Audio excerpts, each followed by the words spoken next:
किसे नहीं है तमन्नाए सरवरी, लेकिन खुदी की मौत हो जिसमें वो सरवरी क्या है।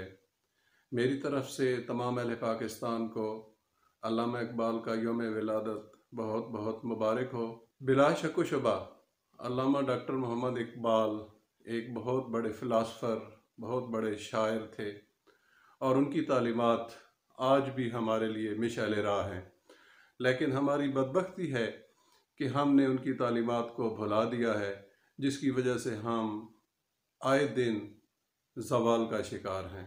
अगर हमने उनकी तालीमात पर अमल किया होता और हमें उनकी तालीमात पर अमल करने दिया गया होता तो यकीनन आज पाकिस्तान भी एक एटमी पावर तो ज़रूर है, इल्मी और अदबी मैदान में दुनिया की पावरफुल स्टेट होती। इकबाल ने जिस मकसद के लिए ये वतन हासिल करने का ख्वाब देखा और उन्होंने इसका ख्वाब पेश किया और जो बाद में शर्मिंदा तामीर हुआ, तो उनका मकसद ये कतन नहीं था जो हम इस वक्त कर रहे हैं इस मुल्क के साथ। उस वक्त मुसलमानों की खुदी मजरूह हो रही थी। इकबाल ने उस खुदी को बचाने के लिए, उस खुददारी को बचाने के लिए अपना कलम उठाया और अपनी आवाज़ बुलंद की। हमें चाहिए कि हम इकबाल की तालीमात पर अमल करें, उनके अशार को समझें और आगे उनको समझाएं, अपने आने वाली नस्लों को बताएं कि इकबाल का असल में मकसद क्या था, उनका मतमे नज़र क्या था, वो क्या चाहते थे। बिस्मिल्लाहिर्रहमानिर्रहीम। अब्दुल मालिक खान आपसे मुखातिब हूँ जी। आज पाकिस्तानी कौम अपने कौमी शायर अल्लामा मोहम्मद इकबाल का यौम पैदाइश मना रही है। ये अल्लाह ताला का हम पे ख़ास करम है कि उसने हमें इकबाल जैसा शायर अता किया। अल्लामा इकबाल मुसव्विर पाकिस्तान हैं। उन्होंने ही पाकिस्तान का तस्वुर दिया और उनके तस्वुर की रोशनी में ही फिर क़ायद-ए-आज़म ने इस तस्वुर को अमली जामा पहनाया और फिर हमारा ये मुल्क पाकिस्तान बना। अल्लामा इकबाल न सिर्फ पाकिस्तान के कौमी शायर हैं या एक बड़े सगीर के बड़े शायर हैं, बल्कि मैं समझता हूँ कि ये सिर्फ दुनियाए इस्लाम के ही बड़े शायर नहीं, बल्कि दुनिया के किसी भी मज़हब ने और किसी भी कौम ने, अगर हम इसको बैनुल अक़वामी सतह पे तहकीक करें तो ये बात सामने आएगी कि दुनिया के किसी मज़हब और किसी कौम ने इकबाल जैसा शायर पैदा नहीं किया। ये अल्लाह ताला का हम पे ख़ास करम है कि अल्लाह ने हमें इकबाल जैसा शायर और फ़लसफ़ी अता किया। लेकिन सोचने की बात यह है कि आज अल्लामा इकबाल की वफ़ात को 86 बरस हो चुके हैं और बहैसियत कौम, बहैसियत सियासतदान, बहैसियत हुकूमत हमने इकबाल के साथ क्या किया है। हम आज तक इकबाल के अफ़कार, नज़रियात और ख़यालात को और कलाम इकबाल को अपने नसाब में मुनासिब जगह देने में बिल्कुल नाकाम रहे हैं। और जब से सोशल मीडिया आया है, बड़े अफसोस के साथ कहना पड़ता है, इकबाल के नाम से मंसूब किए जाने वाले गलत अशार की परमार है। जो कोई देखता है, जैसा शेर देखता है, उसे ज़रा सा मुश्किल लगता है, कोई शाहीन का या उकाब का लफ्ज़ आ जाता है तो लोग उसे जोड़ देते हैं अल्लामा इकबाल के साथ। ये बहुत बड़ी जाती है इकबाल के साथ, रुगे इकबाल के साथ बहुत पड़ी जाती है।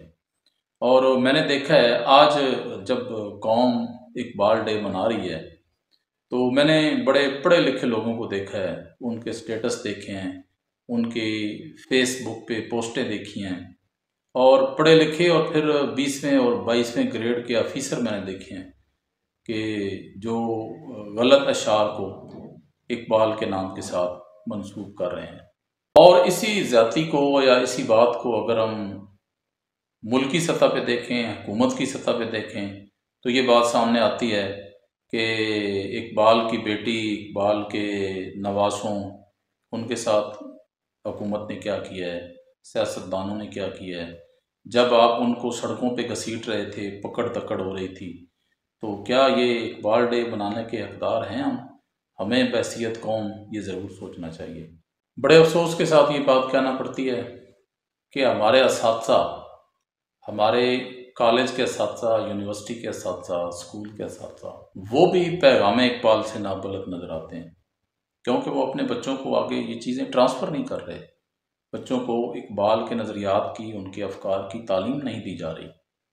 نصاب میں اگر کوئی چیز نہیں ہے تو کوئی بات نہیں، اگر استاد چاہے تو ایک اچھے انداز سے ان افکار کی تدریس کر سکتا ہے، لیکن معذرت کے ساتھ ہم اس چیز سے بھی محروم ہیں۔ آج ہمارا بچہ ٹک ٹاکر کے نام تو جانتا ہے، یوٹیوبر کے نام تو جانتا ہے، فلمی سٹارز کے نام تو جانتا ہے، لیکن وہ نہیں جانتا کہ علامہ اقبال نے ہمارے لیے کیا کیا ہے۔ اور اگر اقبال نہ ہوتے تو میں بڑے دعوے کے ساتھ کہہ سکتا ہوں کہ ہم نے آزاد نہیں ہونا تھا۔ ہمیں ہندو بنیاں اور انگریز بالکل بھی الگ ملک دینے کو تیار نہیں تھے۔ یہ صرف اور صرف اقبال کی سوچ تھی، اسی لیے تو ہم انہیں مصور پاکستان کہتے ہیں، ورنہ اقبال سے پہلے بھی یہ باتیں تو بہت ہو رہی تھیں۔ دنیائے اسلام کے، دنیائے بر صغیر کے جتنے بھی مسلمان لیڈر تھے، سب کی خواہش تھی کہ الگ ملک بنے، لیکن کس طرح بنے یہ کوئی نہیں بتا سکتا تھا۔ اور یہ جو گائیڈ لائن ہمیں دی ہے تصور پاکستان کی صورت میں، وہ صرف اور صرف علامہ اقبال نے دی ہے۔ تو آج ہمیں ان کے یوم پیدائش پہ بڑے گہرے دل کے ساتھ یہ بات سوچنی چاہیے۔ ہم سے کہیں زیادہ تو انڈیا والے اقبال کو پریفر کر رہے ہیں، اور ہمارے ساتھ ایران، اس کو اگر دیکھا جائے تو اقبال کا جو فارسی کلام ہے وہ سارا کا سارا ان کے نصاب میں شامل ہے، اور وہ اقبال کو پیر مانتے ہیں۔ اور ہم نے اقبال کو کیا سمجھا ہے؟